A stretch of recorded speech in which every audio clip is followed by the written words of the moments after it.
بسم اللہ الرحمن الرحیم الحمد للہ ثم الحمد للہ ثم الحمد للہ والصلاة والسلام علی سیدنا محمد رسول اللہ الذی هو خاتم النبیین ورحمۃ للعالمین وعلی آلہ واصحابہ اجمعین اما بعد۔ ابتدا میں ہی سب حضرات لبیک پڑھیں گے، میں پڑھاتا ہوں اور سب پڑھیں گے۔ لبیک لبیک اللہم لبیک اللہم لبیک لبیک لبیک لا شریک لک لبیک لا شریک لک لبیک ان الحمد ان الحمد والنعمت والنعمت لک والملک لک والملک لا شریک لک لا شریک لک لبیک لبیک اللہم لبیک اللہم لبیک لبیک لبیک لا شریک لک لبیک لا شریک لک لبیک ان الحمد ان الحمد والنعمت والنعمت لک والملک لک والملک لا شریک لک لا شریک لک لبیک لبیک اللہم لبیک اللہم لبیک لبیک لبیک لا شریک لک لبیک لا شریک لک ان لبیک الحمد ان الحمد والنعمت والنعمت لک والملک لک والملک لا شریک لک لا شریک لک لبیک لبیک اللہم لبیک اللہم لبیک لبیک لبیک لا شریک لک لبیک لا شریک لک لبیک ان الحمد ان الحمد والنعمت والنعمت لک والملک۔ لک والملک۔ حضرات گرامی، معزز و مکرم دینی بھائیوں اور قابل احترام دینی بہنوں، آپ کو بہت بہت مبارک۔ کس چیز پر؟ جواب اللہ کا اہم ترین فریضہ ادا کرنے کی اب تیاری کر رہے ہیں۔ اتنا اہم ترین فریضہ جس کا اللہ نے قرآن میں اعلان کیا، وَلِلَّهِ عَلَى النَّاسِ، اللہ کی طرف سے بندوں پر لازم ہے حج البیت کہ بیت اللہ کا حج کریں۔ وَلِلَّهِ اللہ کی طرف سے لازم ہے کہ بیت اللہ کا حج کریں، اور ساتھ میں قید لگائی جو جا سکے، من استطاع الیہ سبیلا، ہر ایک مسلمان پر لازم نہیں ہے، جو جا سکتا ہو تو اس پر لازم ہے وہ جائے۔ اللہ نے لازم کیا، اور اب اگر کسی شخص نے لازم ہونے کے بعد پھر حج نہیں کیا تو اللہ کے نبی نے فرمایا صلی اللہ علیہ وسلم، جس کو اللہ نے حج کرنے کی وسعت عطا کی تھی اور رکاوٹ کوئی نہیں تھی، پھر بھی اس نے حج نہیں کیا، تو مجھے کوئی پرواہ نہیں کہ وہ یہودی مرے گا کہ نصرانی مرے گا۔ یہ حدیث میں اتنا سخت، اور پھر انعام کتنا بڑا ہے۔ اللہ کے نبی علیہ السلام نے ارشاد فرمایا، بخاری شریف میں حدیث ہے، من حج، جس نے حج کیا، ولم یرفس، نے یہ والا گناہ کیا، ولم یفسق، نے یہ والا گناہ کیا، دونوں کی قسمیں۔ من حج یم انسان حج کور، ولم یرفس نہ کرن یہ قسم گناہ، ولم یفسق نہ کرن دویم قسم گناہ، گناہ چھ قسم۔ رجع وہ واپس آئے گا، کیوم ولدت امہ، اسی طرح جس طرح سے آج ہی ماں کے پیٹ سے دنیا میں آیا، سنچو ایک دنیا مزہ۔ بخاری شریف میں حدیث، اتنا بڑا انعام۔ اس کے معنی ہے کہ حج کے ذریعے سے تمام گناہ معاف ہو جاتے ہیں سوائے ایک کے، صبح اگر کیسے ان کا مالی حق ہے وہ معافی ہو، باقی تمام۔ دو حدیثیں میں نے سنائی، ایک آیت میں اللہ تعالیٰ شانہ فرماتے ہیں اللہ کا فریضہ ہے، اللہ کی طرف سے لازمی آرڈر ہے کہ ایمان والے حج کرنے کے لیے آئیں، من استطاع الیہ سبیلا، جو وہاں پہنچ سکتا ہو، جس کے پاس اتنی مالی گنجائش ہو۔ اور جب نکلے گا، جب جائے گا، تو انعام اتنا بڑا انعام۔ اللہ کے نبی علیہ السلام فرما رہے، من حج، جس نے حج کیا، ولم یرفس، نہ رفس کیا، ولم یفسق، نہ فسق کیا، چیز قسم الگ بنا، گناہوں کی قسمیں ابھی ایکسپلین کروں گا۔ راجع وہ واپس آئے گا، کیومن ولدت امہ، اسی طرح جس طرح سے آج ہی ماں کے پیٹ سے دنیا میں آیا۔ جو دو قسم گناہ ہیں جن کا میں نے بتایا، تو میں تھوڑا سا اس کو واضح کر دیتا ہوں، اللہ ہم سب کی حفاظت فرمائے۔ کچھ گناہ وہ ہوتے ہیں جو مرد اور عورت کے درمیان ہوتے ہیں، جب نہ محرم تچنا رفس، نہ یہ والا گناہ کرے گا، اس میں آنکھوں کا گناہ بھی ہوتا ہے، خیالات کا گناہ بھی ہوتا ہے، ملنے جلنے کا گناہ بھی ہوتا ہے، باتوں کا گناہ بھی ہوتا ہے، لیکن مرد اور عورت کے بیچ میں تچنا رفس، تو جس نے حج کے دوران یہ والا گناہ نہیں کیا، ولم یفسق، اور اس کے علاوہ جو باقی گناہ ہوتے ہیں، لڑائی کرنا، کسی کا مال ضائع کرنا، کسی کو دھوکہ دینا، غیبت کرنا وغیرہ، نہ یہ والا گناہ نہ وہ گناہ، تو راجع واپس آئے گا اس حال میں گویا آج ہی ماں کے پیٹ سے آئے، اتنا بڑا انعام، لہذا آپ تمام کو بہت مبارک ہو۔ میرے محترم بھائیوں، اسلامی تاریخ میں بے شمار انسان ایسے گزرے ہیں جن کے پاس وسائل بھی، پیسہ بھی، رکاوٹ کوئی نہیں، دینداری بھی، شوق بھی، مگر حج نصیب نہیں، آج بھی ہیں بے شمار انسان ایسے ہیں جو دنیا بھر کے سفر کرتے ہیں، تجارتی سفر، تعلیم کا سفر، جاب کا سفر، بعض ہمارے بھائی جو ہیں وہ گھومتے ہیں لیکن حج نصیب نہیں۔ علامہ اقبال سے سب لوگ واقف ہیں، حج نصیب نہیں ہوا۔ جس شخص نے لندن میں پڑھا، جس شخص نے جرمنی میں وقت گزارا، جو شخص فلسطین گیا، مصر گئے، شام کے سفر کیے، پلان بھی بنایا گیا آپ کو یہیں سے ہم مکہ مدینہ لے جائیں گے، انہوں نے کہا نہیں یہاں سے نہیں جاؤں گا، میں تو مستقل سفر کر کے آؤں گا، میں ضمن میں نہیں جاؤں گا۔ یعنی بہت سو ہم کام کھاتا رہا یا میری محض کا سیدھے، یہ غلطی میں نہیں کروں گا، میں ڈائریکٹ رہوں گا سیدھے اس کے لیے، اور دوسرا کوئی کام مجھے سے نہیں ہوگا۔ وہ ڈائریکٹ پلان بنانے کے لیے واپس آئے تو چلے گئے دنیا سے، تو آج نصیب نہیں ہوا۔ آج بھی دنیا میں بے شمار ہمارے بھائی ایسے ہیں جو شوق بھی ہے، وسائل بھی ہیں، دعائیں بھی ہیں، لیکن نہ جانے کیا ہو جاتا ہے، نہیں ہو پاتا ہے۔ اس ایسی صورتحال میں آپ کو مقرر سے کیا آپ نے ارادہ کیا ہے اور ایک فریضہ ادا کرنے کا ارادہ کیا ہے، اور اس سے ہٹ کر ایک اور چیز ہے کہ دنیا میں کوئی ایمان والا ایسا نہیں ہوگا جس کو اس بات کا شوق نہ ہو کہ ایک مرتبہ میں سعودی ہو۔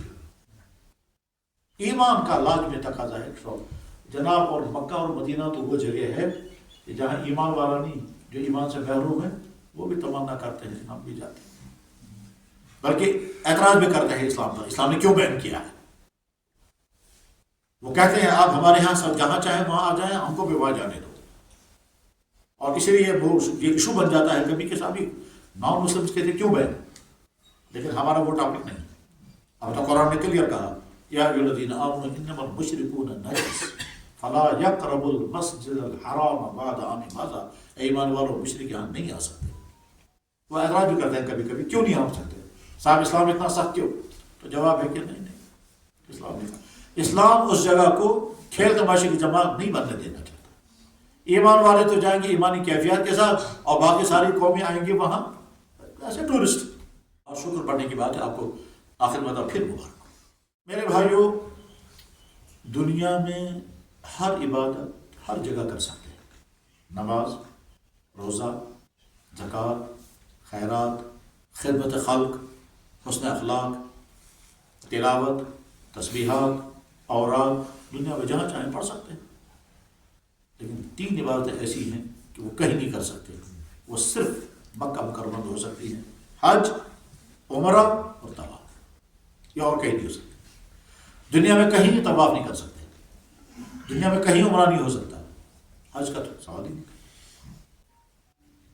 جب ایمان والا اس کا تیاری کرتا ہے کہ مجھے حج کے لیے جانا ہے، تو جیسے ظاہری تیاریاں ہوتی ہیں ایسے ہی معلومات کے اعتبار سے بھی تیاری کرنی چاہیے۔ آج ویسے انفارمیشن کا زمانہ ہے، تحقیقات کا زمانہ ہے، سب کچھ کتابیں ہیں، ویب سائٹیں ہیں، ٹھیک ہیں، ساری چیزیں ہیں، اور تعلیم عام ہے، لیکن پھر بھی بہرحال جب اس طرح کی مجلس ہوتی ہے، اس مجلس میں بہت فائدہ ہوتا ہے، انسان نے بہت کچھ پڑھا ہوتا ہے، بہت کچھ سنا ہوتا ہے، بہت سارے کنفیوژن دور ہو جاتے ہیں، بہت ساری معلومات آتی ہیں وغیرہ وغیرہ۔ اور کبھی ایسا بھی ہوتا ہے کہ انسان سوچتا ہے بس سوری پتہ، اور وہاں جا کر کرنے لگتا ہے تو کچھ نہیں. کبھی کبھی انسان کہتا ہے بزان سو رہے، اور حقیقت پتہ چلتا ہے کہ نہیں، دھوکہ انسان کو لگتا ہے. جب ہم اللہ کے نبی علیہ والسلام اور حضرات صحابہ کرام کی حج کی تفصیلات پڑھتے ہیں اور پھر آج کی سہولیات کے متعلق دیتے ہیں، تو آج کا حج ہے وہ تو VIP کا ہے، آرام ہی آرام. لیکن اس کے ساتھ دوسری شکل سہولیات یہ بھی ہے، ان لوگوں کے یہاں برداشت بہت زیادہ تھے، ہماری برداشت کم ہے، تو اس لیے وہ اس مشکل کو بھی جھیل جاتے تھے اور شوق سے کرتے تھے. اور ہم لوگ کبھی کبھی اس طرح کی آسانیوں میں بھی پھر بھی تھوڑے پریشان ہو جاتے ہیں. اس زمانے میں مکہ اور مدینہ کا سفر ہوتا تھا تو 9 دن لگتے تھے، آج 9 گھنٹے بھی نہیں لگتے. شاندار AC گاڑیوں میں سفر کریں گے 9 گھنٹے بھی نہیں لگتے، لیکن آج کا آدمی تھک جاتا ہے، وہ نہیں تھکتے. میں شارٹ کرتا ہوا زیادہ تفصیل نہیں کروں گا، جس کی وجہ سے یہ نہیں ہونا چاہیے کہ آپ کہتے یہ ضرور کہتا ہے کہ جو جوتا یاد تین کو سن سن. میں شارٹ بتاتا ہوں، آپ ذہن میں رکھیں، بہت آسان، بہت مزیدار. جب آپ یہاں سے نکلیں گے اور آپ کا کام یہ ہے کہ معلومات بھی لیں اور ارادہ کریں.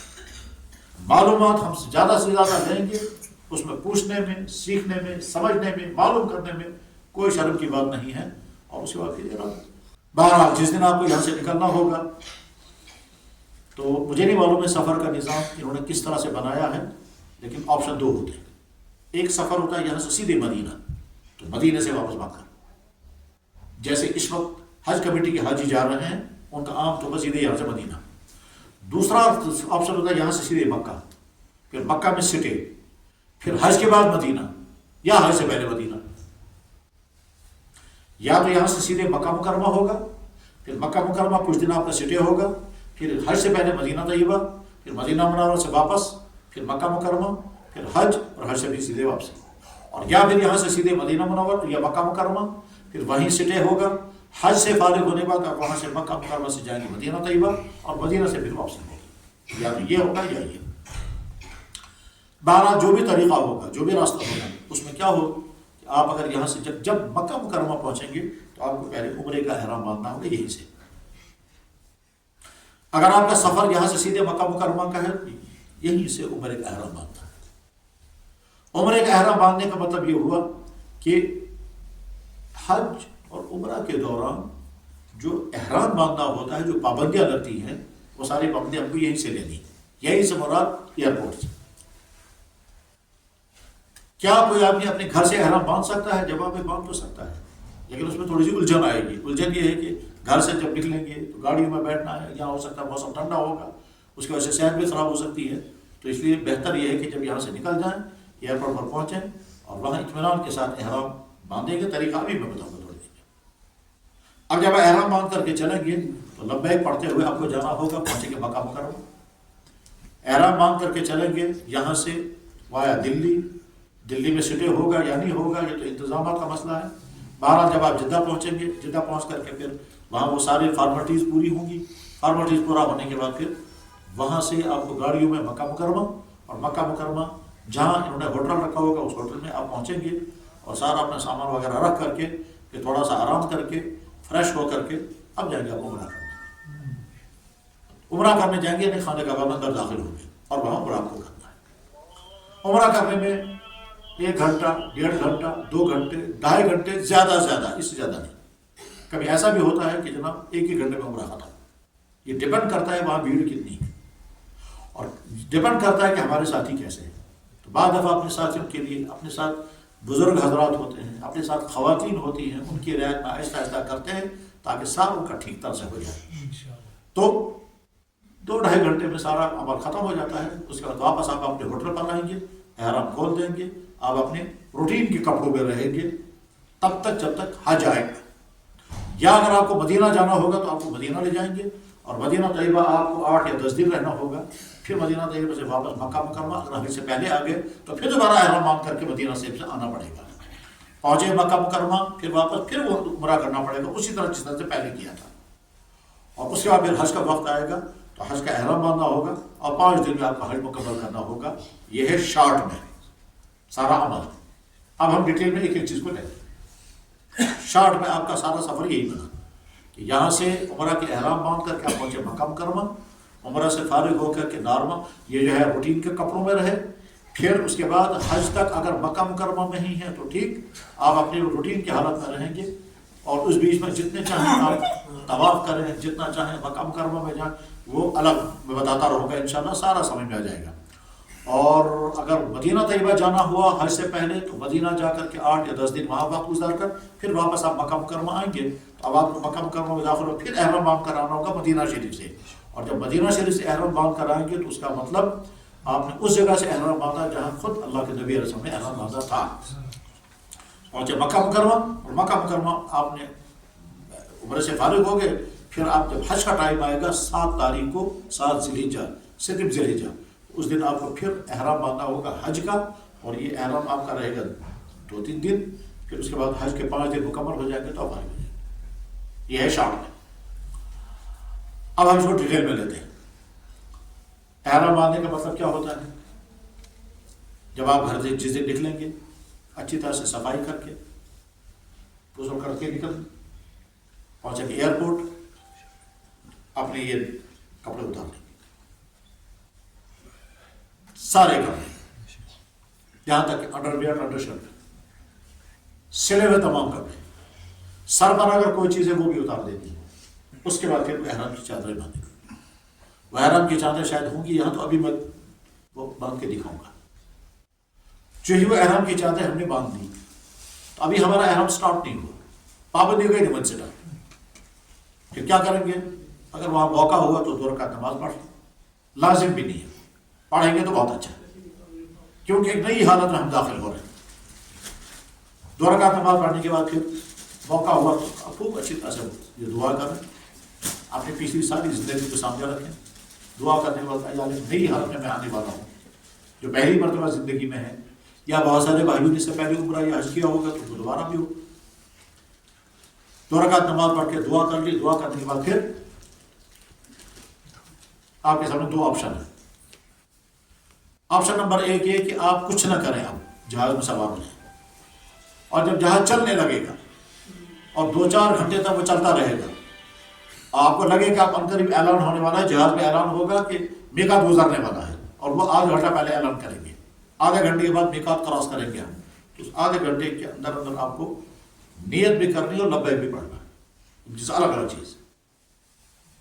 سٹارٹس منز الو کر چینج، احرام کی چادریں باندھی، 2 رکعت نماز پڑھی اور کچھ نہیں کیا، چیز کرس جہاز آپ کی نیت جو ہے وہ لبیک ہو۔ اور اگر ایئرپورٹ پر ہی آپ نے دونوں چاروں کام کر لیے، 2 رکعت نماز بھی پڑھ لی، دعا بھی کر لی، اور نیت بھی کر لی، اور لبیک بھی پڑھا، چشمہ کام اگر اتھی کریں تو اسی وقت احرام کی پابندی سٹارٹ ہوگی۔ اب یہ احرام کی پابندی ہے کیا؟ تو جواب ہے سلا ہوا کپڑا مرد کے جسم پر نہیں رہنا چاہیے، خوشبو استعمال نہیں کرنی، ناخن بال نہیں کاٹنے، میاں بیوی ساتھ ہوں گے تو ایسی کوئی بات جو پرائیویٹ زندگی میں کی جا سکتی ہے وہ نہیں کریں گے، مرد کو سر پر کوئی چیز نہیں لینی ہے، یہاں تک کہ صابن بھی استعمال نہیں کرنا ہے، اور اگر صابن استعمال کرنا ہے تو وہ والا صابن جس میں سمیل نہیں ہے، سادہ صابن جو پرانے زمانے میں ہوتا تھا وہ بالکل سادہ، پرانے زمانہ سے بدرا سوپ، آج بھی ہو سکتا ہے کہیں اس طرح کی سیدھی سادھی سوپ ہوتی ہے، اس کو کہتے بھی ہے احرام سوپ، وہاں بھی ملتی ہے یہاں بھی ملتی ہے، تو اس طرح کا صابن تو استعمال کر سکتے ہیں، اس کا علاوہ نہیں۔ مردوں کے لیے یہ پابندی ہے، البتہ مرد شیشہ پہن سکتے ہیں، گھڑی لگا سکتے ہیں، کالا لگا سکتے ہیں، بیلٹ لگا سکتے ہیں، اور خدا نخواستہ کوئی کسی کو فریکچر ہو تو بینڈیڈ ہوگا تو اس میں کوئی نہیں، سلا ہوا کپڑا نہیں پہن سکتے، احرام کے اوپر بیلٹ بھی باندھ سکتے ہیں، اس کی بھی اجازت ہے، یہ وہ مردن کا۔ مستورات کے لیے کیا حکم ہے کہ اپنے نارمل کپڑوں، جو کپڑے ان کے ہیں بس وہی کپڑے ہیں، اسی نارمل کپڑے میں وہ بیٹھ کر کے وہ نماز پڑھ لیں، نماز پڑھنے کے بعد پھر وہ دعا کریں، دعا کرنے کے بعد پھر نیت کریں، اور تک لگ نیت کیا کرنی ہے؟ یا اللہ میں کر نیت، میں کو اراد، میں کروں عمرہ، یہ کرتم صاحب، یہ کرتم قبول، اللہم انی ارید العمرہ فیسرها لی وتقبلها منی، یا اللہ میں نے ارادہ کیا عمرہ کرنے کا، یہ آسان بھی کر دیں اور قبول بھی کر دیں۔ خدا مکر نیت مکر اراد مشکل عمرہ آپ کو سم سال قسم بے قسم قبول قسم بس اتنا. اور اگر اتنا نہیں کہہ سکتے لبیک کو مرتب بھی کہہ سکتے اتنا بھی کافی ہے. اس کے بعد لبیک پڑھنا ہے اور وہ مست ہے وہ لازم ہے اس کو پہلے سے یاد کر کے رکھنا ہے. تو وہ سنگا سن جناب لبیک سن یاد بھی کرو تو لبیک یاد کر لیں اور ابھی سے یاد کر لیں بہت اچھا. کیونکہ یہ لبیک وہ ذکر ہے یہ لبیک وہ ترانہ ہے جو صرف اسی حالت میں پڑھ سکتے ہیں اس کے علاوہ کہیں نہیں. اس لیے اس کے علاوہ کبھی لبیک کہیں نہیں پڑھا جاتا نہ نماز میں نہ نماز کے بعد نہ دعاؤں میں. جہاں جہاں بھی ہمارے دین کا کام ہوتا ہے کہیں لبیک نہیں پڑھا جائے گا. حتیٰ کہ مثلا جہاں لوگ ختم شریف پڑھتے ہیں وہاں بھی کبھی نہیں پڑھتے ہے ہی نہیں کچھ. یہ تو صرف اسی حالت میں پڑھنے کی چیز ہے اس کے علاوہ اور کہیں. تو گویا لبیک سٹارٹ ہو گیا. اب ہم احرام کی حالت میں آ گئے. ہماری جو مائیں اور بہنیں ہیں ان کا کام کیا ہے بس اپنے نارمل کپڑوں میں اس میں سارے کپڑے ہوں گے اس میں اندر کے کپڑے بھی ہیں باہر کے کپڑے بھی ہیں موزہ بھی ہے جوتا بھی ہے سب کچھ ہے. اور اسی میں انہوں نے نماز بھی پڑھی دعا بھی کی نیت بھی کی لبیک بھی پڑھی.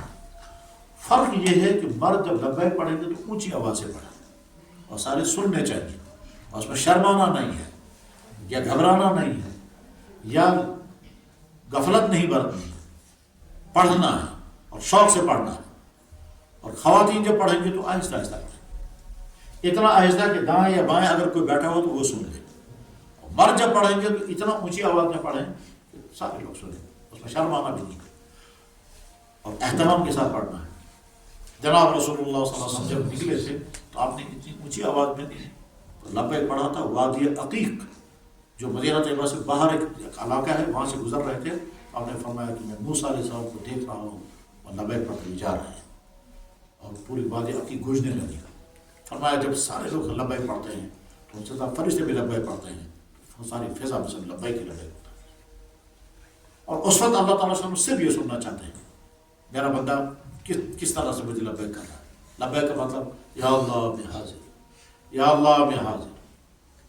ساری تعریف آپ کی کائنات ساری آپ کی میں آپ کا بندہ نعمتیں میرے پاس جتنی وہ سب آپ کی دی ہوئی ہیں میں آپ کی خدمت میں حاضر. لبیک یا اللہ میں حاضر اللہم لبیک یا اللہ میں حاضر لبیک یا اللہ میں حاضر لا شریک لک لبیک آپ کا کوئی شریک نہیں میں حاضر.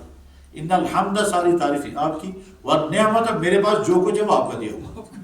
میرے پاس جو کچھ ہے ایمان صحت دولت خوشیاں والدین اولادیں گھر فیسلٹیز سب آپ کی دی ہوئی اور ہے کیا شک.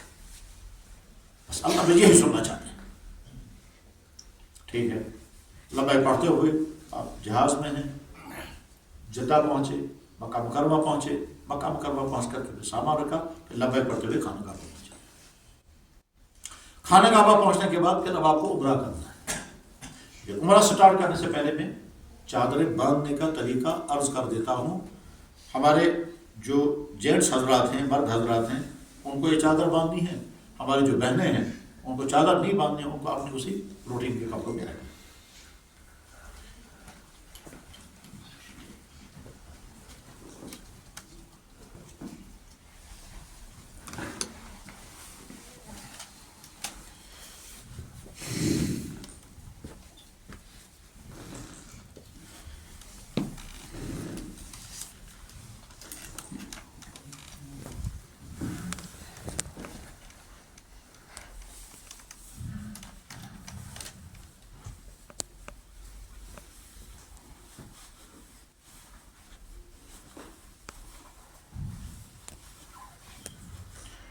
بس یہ اتنا ٹائٹ ہو گیا یہ کھلے گا نہیں بند ہو گیا. اور یہ دوسری چادر ہوگی وہ یہ ایسے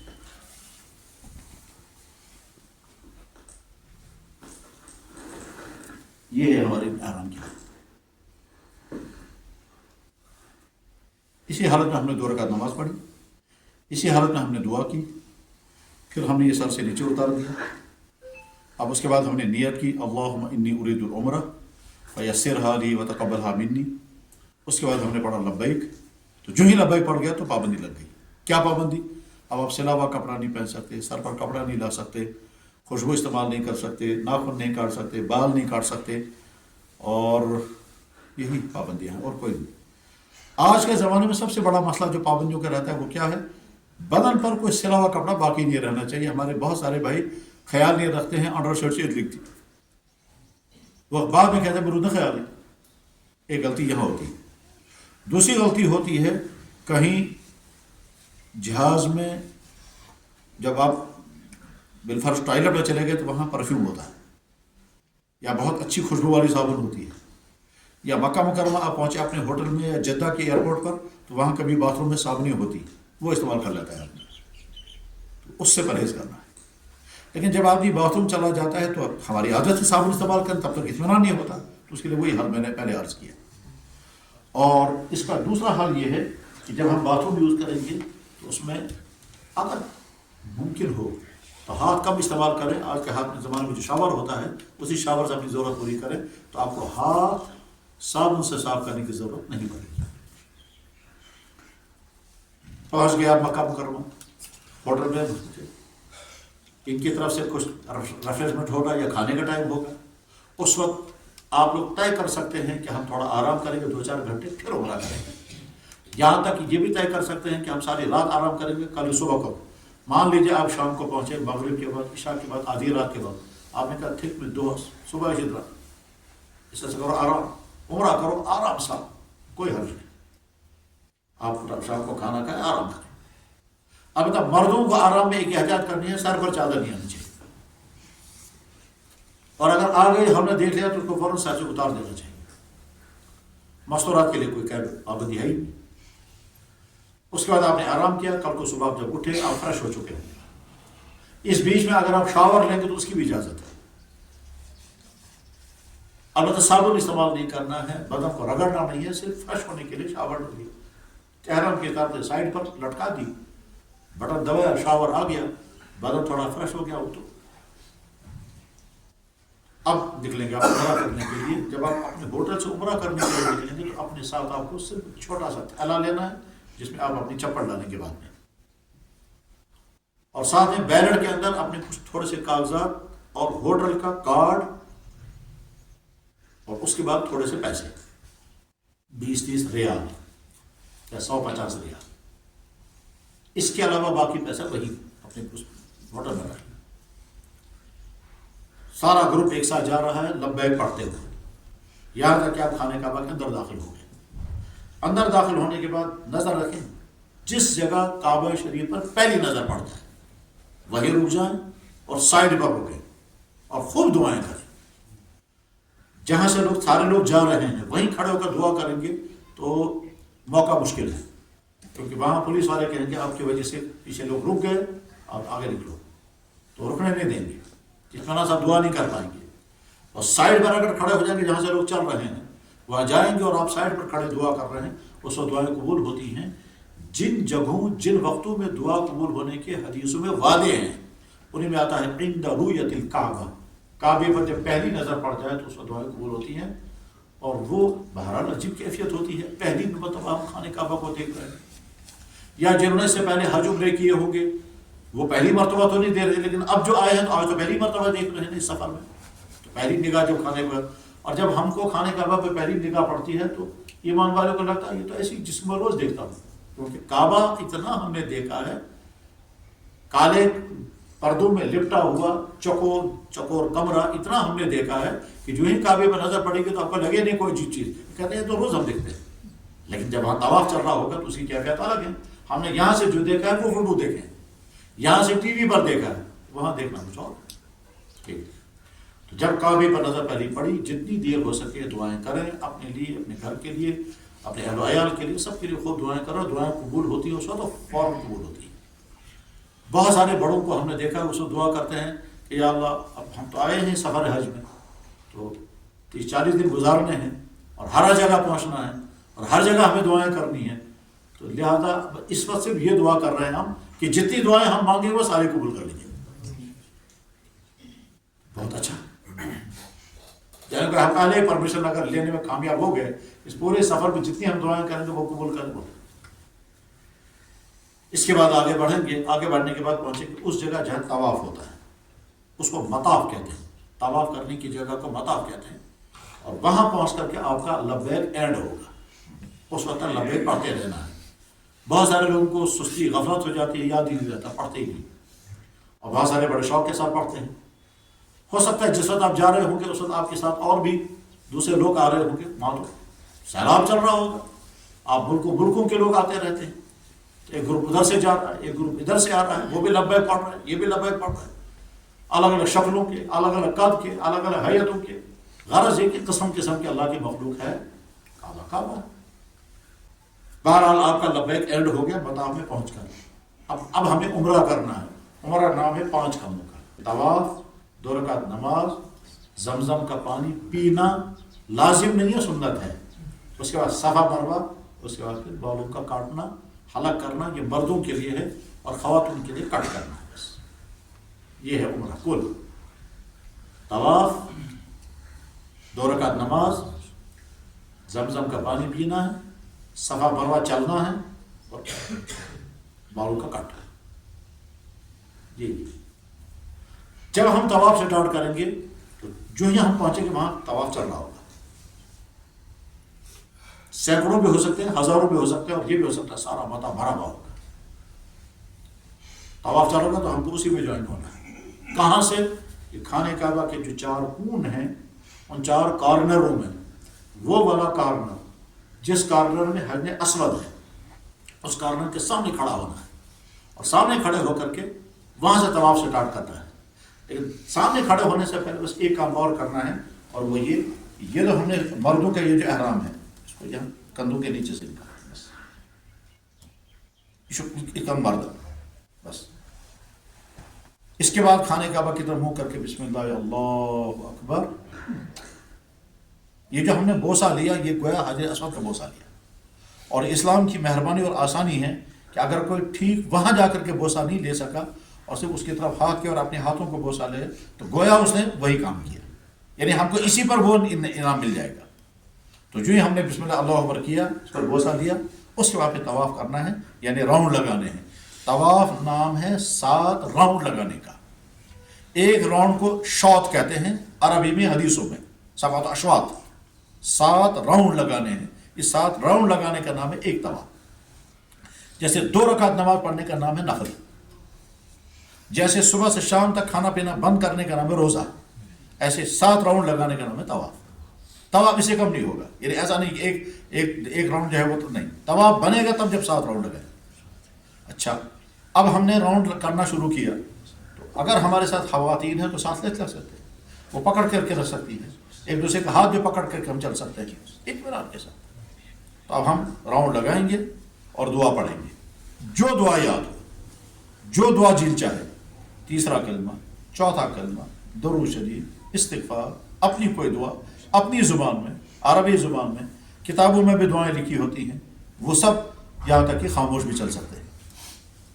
اور اس وقت کوشش یہ کریں کہ کیفیت طاری کریں، سوچیں میں اس وقت کہاں ہوں، اس جگہ جہاں آدم سے لے کر آج تک تمام لوگ یہ راؤنڈ کرتے رہے ہیں، میں وہیں ہوں اس وقت۔ یہی وہ جگہ ہے جہاں محمد رسول اللہ صلی اللہ علیہ وسلم نے بچپن گزارا، جوانی گزاری، نبوت کا اعلان کیا، اسی کعبے میں آپ کو ستایا گیا، اسی کعبے پہ کھڑے ہو کر آپ نے اعلان کیا تھا میں سب کو معاف کر دیا، پھر اسی کعبے کو انہیں طواف کیا، عمرے بھی کیے، حج بھی کیا، اور اسی میں پھر صحابہ سے لے کر آج تک جتنوں کے نام ہم نے سنے ہیں، جتنوں کے، چاہے وہ شیخ عبد القادر جیلانی ہو اولیاء میں سے، چاہے امام ابو حنیفہ ہو اماموں میں سے، چاہے امام بخاری ہو محدثین میں سے، چاہے ہمارے کشمیر کے حضرت شاہ ہمدان ہو، یہ سب یہ کر چکے ہیں، ٹھیک، ہم بھی وہی کر رہے ہیں اس وقت سب۔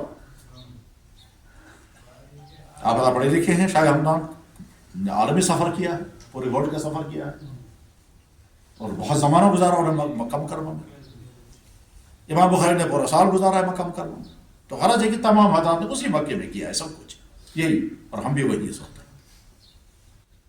تو اب ہم جب راؤنڈ لگائیں گے، راؤنڈ لگاتے ہوئے ایسے مردوں کو ایسے چلنا ہے 3 راؤنڈوں میں، اس کو رمل کہتے ہیں۔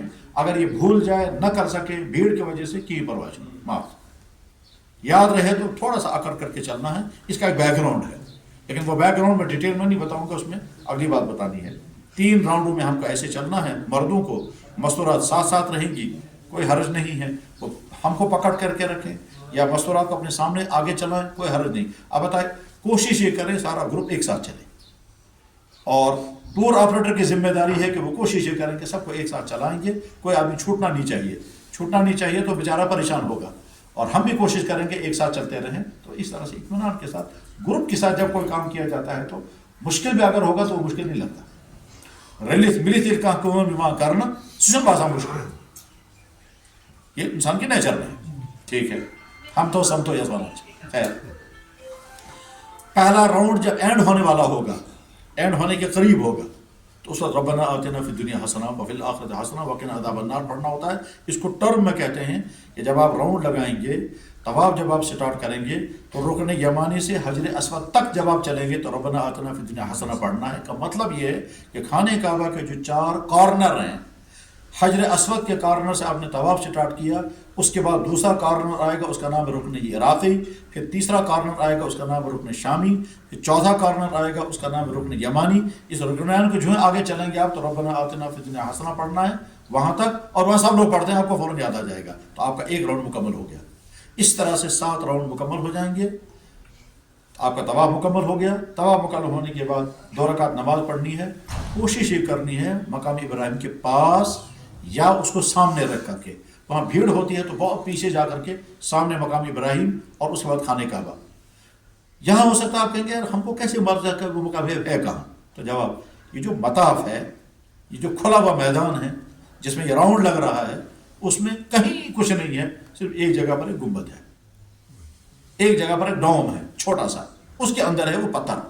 کون سا پتھر؟ جس پتھر کا نام ہے مقام ابراہیم، اس کا تذکرہ قرآن میں ہے.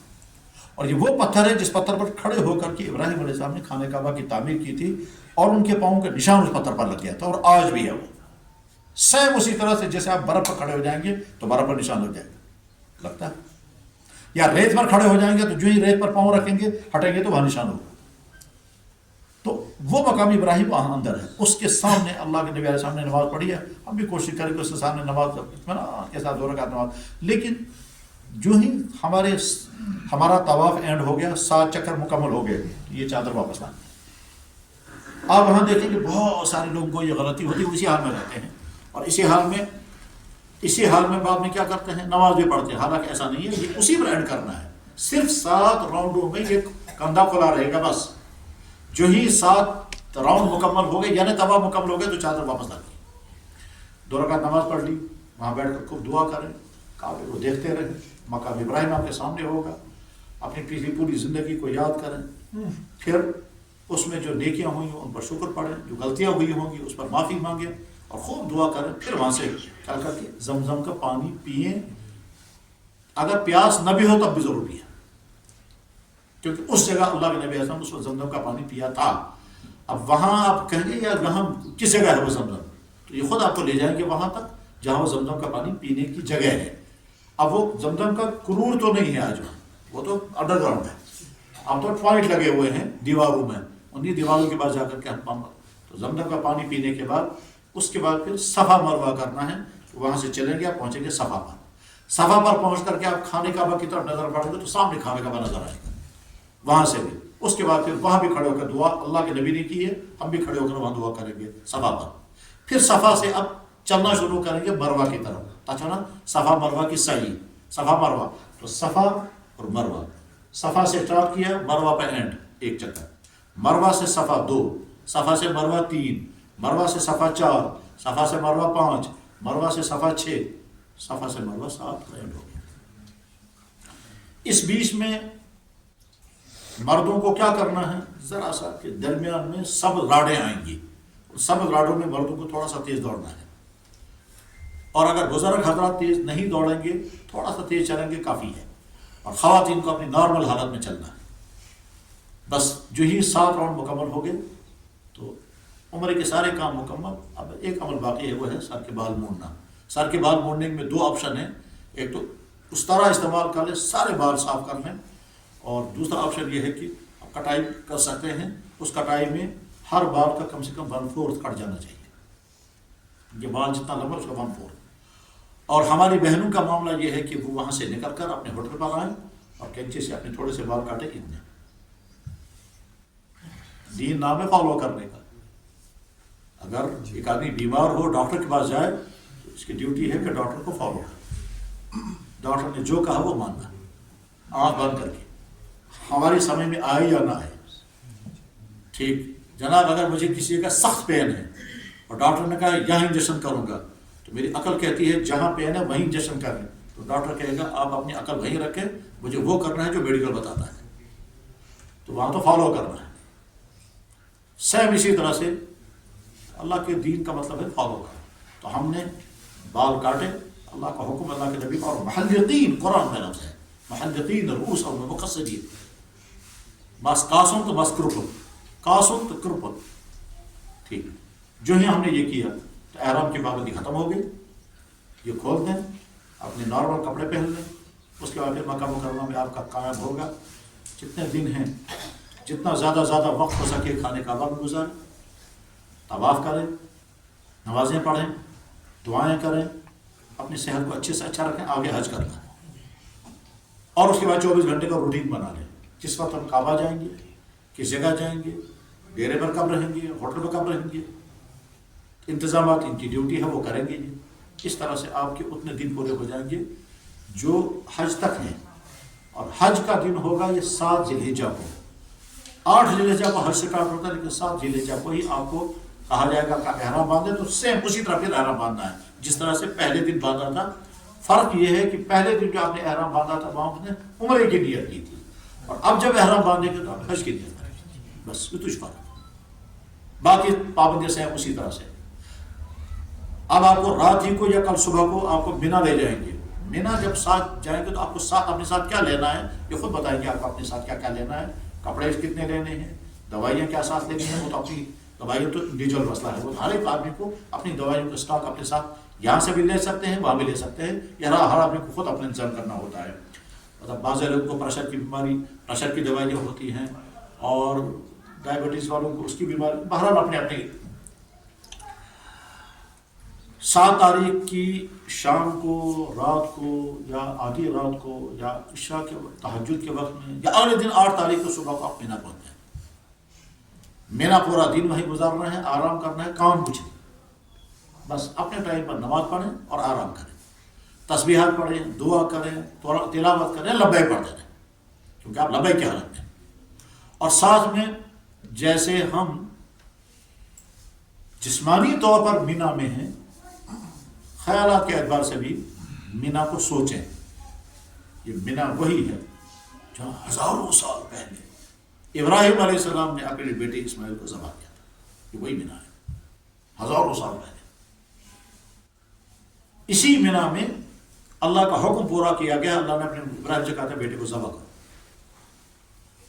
اور اسماعیل علیہ السلام اسی مینا میں ذبح کیے گئے، مگر وہ اللہ کا فیصلہ تھا، اسماعیل ذبح نے وہ جنت سے لایا ہوا مینا اسی میدان میں ذبح ہوا، اور اس جگہ مسجد بھی ہے، اس کو کہتے ہیں مسجد کبشا، کبشا مانے مینڈا، تو جو مشکل سے جو آ جائے تھوڑا دور، اس لیے تو تھے کیوں روایت ہے، مگر مینا وہی ہے۔ اسی مینا میں اللہ کے نبی علیہ السلام نے انسانوں کو دین کی دعوت دی اور ان کو ستایا گیا، اور اسی مینا میں پھر اللہ کے نبی علیہ السلام نے خود جب حج کیا تو 100 اونٹ ذبح کیا، اور وہ خون اسی میں، اور اسی مینا میں سارا وقت گزرا ہے، اسی مینا میں آپ چلیے صاحب، اس وقت تو چاروں طرف سے وہاں سڑکیں ہیں، اب تو ٹینٹ ہے، لیکن پہاڑ تو وہی خشک پہاڑ، جن پہاڑوں نے نظارہ کیا ہوگا نبی کا اور صحابہ کا، اور ان نے دیکھا ہوگا ان پہاڑوں کو، وہی تو وہ اسی مینا میں۔ جو پڑھے لکھے ہیں وہ بعض دفعہ تاریخ کے اوراق میں گم ہو کر کے سوچتے رہتے ہیں کیا کیا ہوا ہے، اور وہ چشمہ تصور سے کسی تاریخ کو ڈھونڈتے ہیں کیا کیا ہوا ہے۔ 8 تاریخ شام ہو جائے گی، رات وہیں گزاریں گے، یا کبھی انتظام کی وجہ سے آدھی رات میں یہ کہیں گے چلو ہمیں آدھی رات کو یہاں سے نکلنا ہے، عرفات پہنچنا ہے، تو یا تو رات کو یا اگلے دن 9 تاریخ کو آپ کو لے کر وہاں سے عرفات جائیں گے۔ عرفات آپ پہنچیں گے صبح کو 6 بجے، 8 بجے، 9 بجے، 10 بجے، 12 بجے، یہ ڈیپینڈ کرتا ہے کتنی جلدی نکلے، یہ ڈیپینڈ کرتا ہے راستے میں رش کتنا تھا، یہ ڈیپینڈ کرتا ہے ٹریفک کیسا رہا۔ ایسا بھی ہو سکتا ہے کہ آدھے گھنٹے میں پہنچ جائیں، اور ایسا بھی ہو سکتا ہے 2-4 گھنٹے لگ جائیں، اور یہ بھی ہو سکتا ہے کہ 5-7 گھنٹے لگ جائیں، یہ ڈیپینڈ کرتا ہے، اور یہ کسی کے ہاتھ میں نہیں ہوا، کسی کے ہاتھ میں نہیں ہے، وہ تو ڈیپینڈ کرتا ہے۔ بالکل ایسے جیسے مان لیجیے کہ میرا ارادہ تھا میں آپ کی خدمت میں حاضر ہو جاؤں گا 3:30 بجے تک، لیکن ڈیپینڈ کرتا ہے ٹریفک پر۔ پہنچے آپ عرفات پہنچنے کے بعد آپ تھوڑا آرام بھی کریں. اس کے بعد پھر عرفات کا پہنچنا ہی بس کافی ہے. آپ پہنچ گئے عرفات میں. اس عرفات میں کیا کرنا ہے؟ نماز پڑھنی ہے، ظہر کی نماز اور عصر کی نماز، اور اس کے بعد دعا کرنی ہے. عرفات میں ظہر کی نماز، عصر کی نماز اور دعا، اسی کا نام ہے وقوف عرفہ، اسی کا نام ہے حج. بس شام آفتاب ڈوبنے تک اسی عرفات کے میدان میں رہنا ہے. کھڑے ہو کر بھی دعا کی جاتی ہے. اللہ کے نبی صلی اللہ علیہ وسلم کھڑے ہو کر دعا کرتے.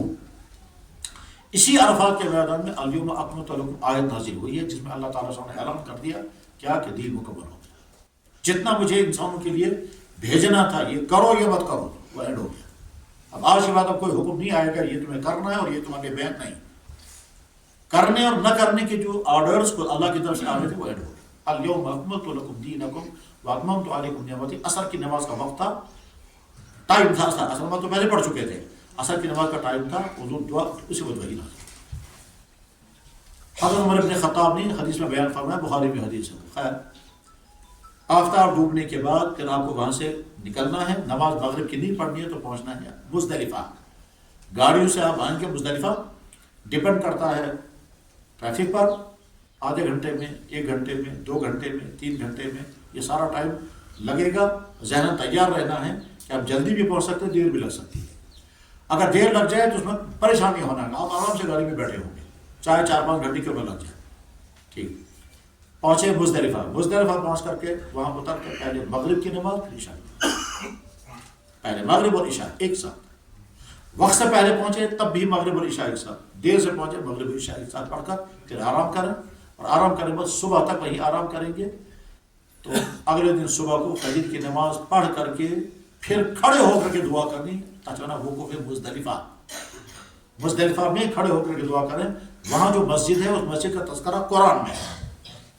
اچھا، مشعر الحرام، عند المشعر الحرام، تو مشعر الحرام. اس کے بعد پھر وہاں سے واپس آپ کو مینا. جب مینا پہنچیں گے اپنے ٹینٹ میں اپنا سامان رکھیں اور شیطان کو کنکر مارنے کے لیے جانا ہے. ایک شیطان کو 7 کنکر مارنے ہیں. کنکر آپ مزدلفہ سے اٹھا کر لائیں گے اور یہ گائیڈ کریں گے یہیں آپ کنکر اٹھا دیں. اور 70 کنکر اٹھانے ہیں. وہاں نہیں اٹھا سکتے تو راستہ میں بھی اٹھا سکتے ہیں. یہاں تک کہ مینا میں بھی اٹھا سکتے ہیں، اس میں بھی کوئی مشکل نہیں ہے. البتہ جہاں شیطان کو کنکر مارتے ہیں وہاں والا کنکر نہیں اٹھانا ہے. ایک شیطان کو وہاں جب مینا میں جائیں گے تو پہلا شیطان اس کو ایوائڈ کرنا ہے، دوسرا اس کو بھی، تیسرے بار جا کر کے 7 کنکر مارنے ہیں. اس کے بعد پھر واپس اپنے ٹینٹ میں. پھر آپ کی طرف سے قربانی ہوگی. قربانی کا انتظام شاید یہی کریں گے تو آپ نے ان کو پیمنٹ کر دی ہوگی یا آپ کو بتائیں گے آپ کی قربانی ہو گئی. ان کو وہاں سے فون آئے گا، جو قربانی کرنے والا ہوگا اسے کانٹیکٹ میں ہے.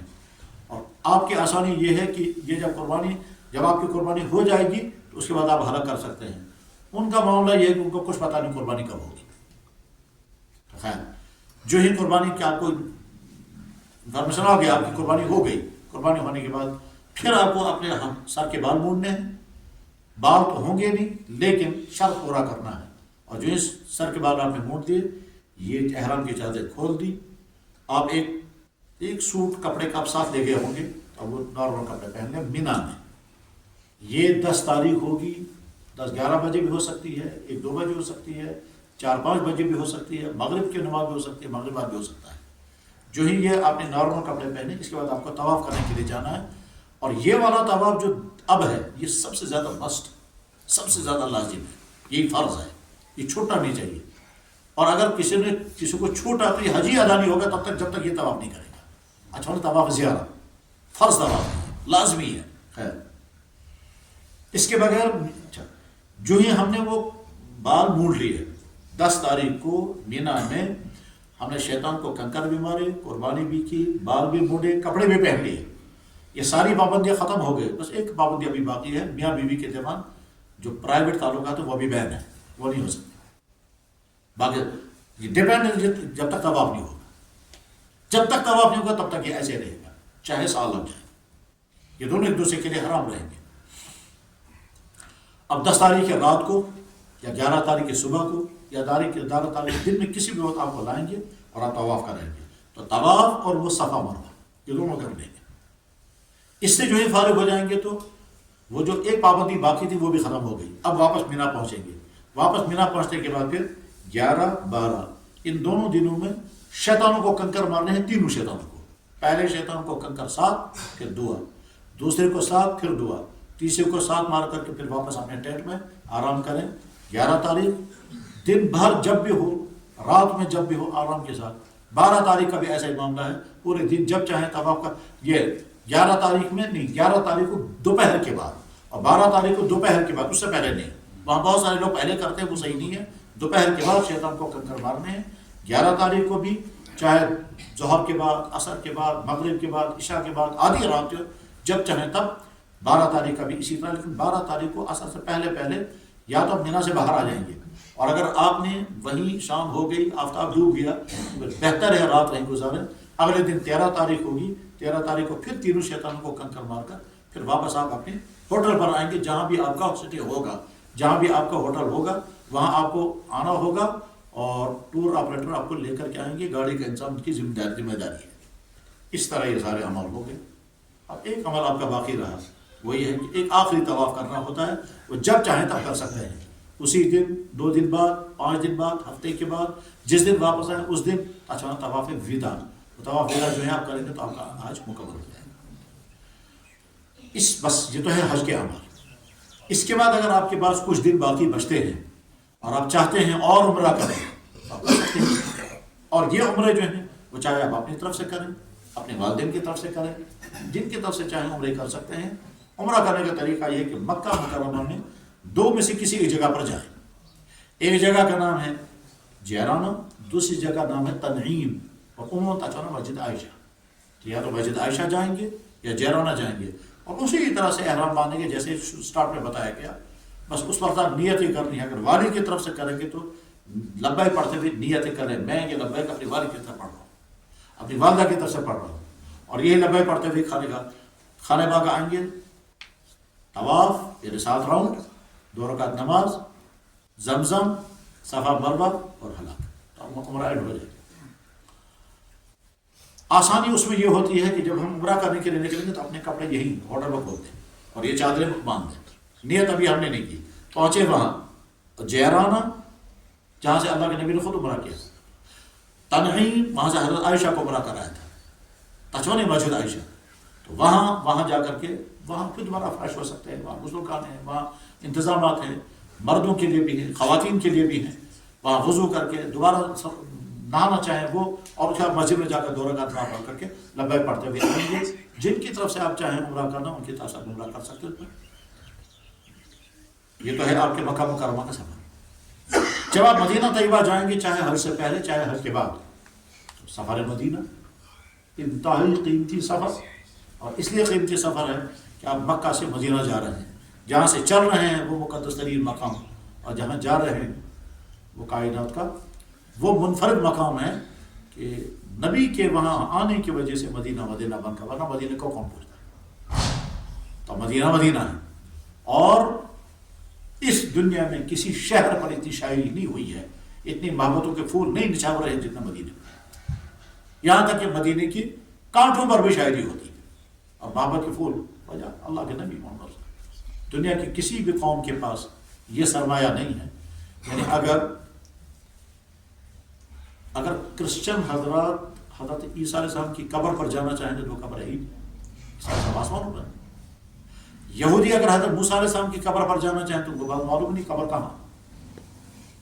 باقی قوموں کے پاس بھی یہی ہے، اور ہم مسلمان جب چاہیں گے.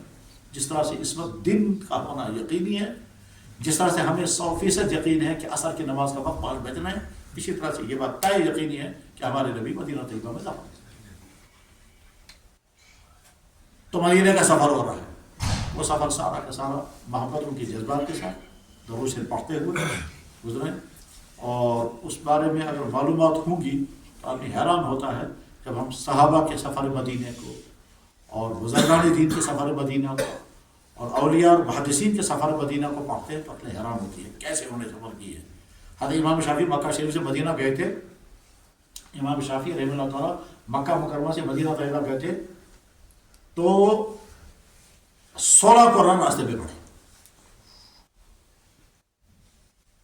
کیونکہ 8 دن ان کو سفر میں لگے، رات دن سفر. ایک قرآن دن میں پڑھتے تھے، ایک رات میں پڑھتے تھے. اور 16-17 سال اس وقت ان کی عمر تھی. حیرت مشہور ہے کہ امام شافعی مکہ کے رہنے والے تھے، وہ مدینہ گئے تھے امام مالک کے پاس. امام مالک ان کے استاد ہیں. 16 دن ان کو نہیں 8 دن لگے ہیں سفر کرنے میں اور 16 قرآن پڑھنے کی ایسی تلاوت. تمام کا یہی حالت ہے. امام ابو حنیفہ، امام بخاری، امام صاحب. تو اس سفر میں آپ ہوں گے، بہت آرام سے گاڑی میں سفر کر رہے ہوں گے، جتنا ہو سکے دو سے پڑھیں. پھر مدینہ طیبہ جب پہنچیں گے، اچھا نیت کیا کریں گے مسافر مدینہ کی؟ ہم کئی نیت ہے. نیت نمبر 1 اپنے نبی کے روضہ اقدس پر کھڑے ہو کر سلام پیش کریں.